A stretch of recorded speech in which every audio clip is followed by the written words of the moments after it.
خیبر پختونخوا کے شہر پشاور میں international news agency BBC news کے خیبر پختونخوا میں بیورو چیف بلال خان، مقامی نیوز پیپر کے ایڈیٹر شبیر امام، پشاور پریس کلب کی گورننگ باڈی کے ممبر غفار بیگ اور دیگر صحافیوں سے نگران مجلس میڈیا ڈپارٹمنٹ نے دیگر ذمہ دار اسلامی بھائیوں کے ہمراہ ملاقات کی اور دعوت اسلامی کے عالمی سطح پر ہونے والے دینی و فلاحی کاموں کے حوالے سے انہیں بتایا، جبکہ مدنی چینل، کڈز مدنی چینل اور ڈیجیٹل دعوت اسلامی کا تعارف بھی پیش کیا اور انہیں بھی دعوت اسلامی کے دینی و فلاحی کاموں میں بڑھ چڑھ کر حصہ لینے کی ترغیب دلائی، جس پر انہوں نے اپنی نیک خواہشات کا اظہار کرتے ہوئے مدنی خبروں کو اپنے تاثرات بھی دیے۔ ہمیں بڑی حیرانگی ہوئی کہ اتنے وسیع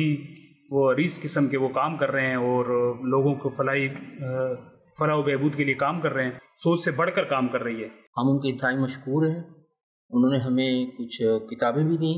ہم انہیں ضرور مطالعہ کریں گے اور انشاءاللہ دعوت اسلامی جس طرح کہیں گی ہم اس طرح ان کے ساتھ اسلام کی اس دعوت و تبلیغ میں